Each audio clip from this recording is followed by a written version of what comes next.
You didn't vote for them. You probably don't even know their name. But they own a piece of the gas in your car, and even the medicine in your cabinet. They even own a piece of the phone you're holding right now. They manage $10 trillion. That is enough capital to exert influence over almost every major sector of the global economy. This is BlackRock, the world's invisible landlord. When a single private entity is woven into the foundational pillars of daily life, the traditional understanding of power distribution begins to look incomplete. The core of their operation is guided by a non-human intelligence. It's called Aladdin. This is an artificial intelligence and risk management system so vast, it monitors 10% of the entire globe's financial assets. It acts as a 24/7 crystal ball. It processes variables and identifies a market crash forming before the public even senses a ripple. While everyday investors and politicians are left guessing what tomorrow brings, Aladdin is already calculating the exact outcome. They have turned information asymmetry into a permanent advantage. You might wonder how a single firm can pull the strings at Apple while also dictating terms to its fiercest rival, Microsoft. The math is direct. They don't have to buy the whole company. They take a strategic 5% slice of every major piece of the S&P 500. When you own 5% of everything, you hold the tie-breaking vote in every boardroom. You get to decide whether a CEO keeps their job or if a global conglomerate pivots to green energy instead of fossil fuels. Wielding the power to choose the monarch is more effective than wearing the crown yourself.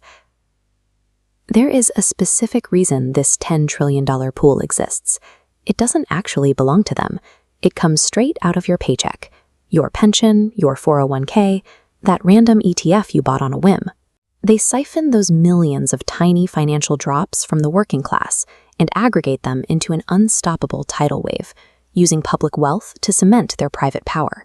Millions of people are unknowingly funding the exact machine that dictates their financial destiny. So why does the government allow a single corporate entity to consolidate this much leverage? Because when the global economy shatters, the government calls them for help.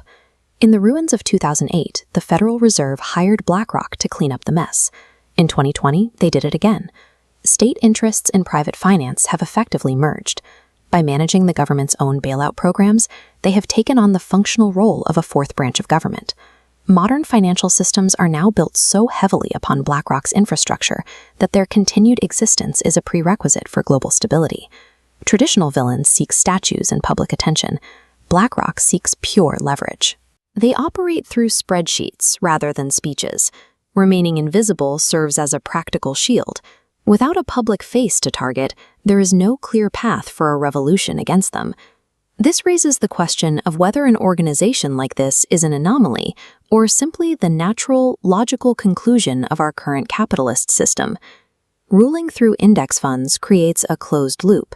There is no way to opt out of a system that already owns the foundation you stand on. It redefines the concept of a market crash. The panic that wipes out the savings of the working class acts as a massive discount shopping spree for the machine.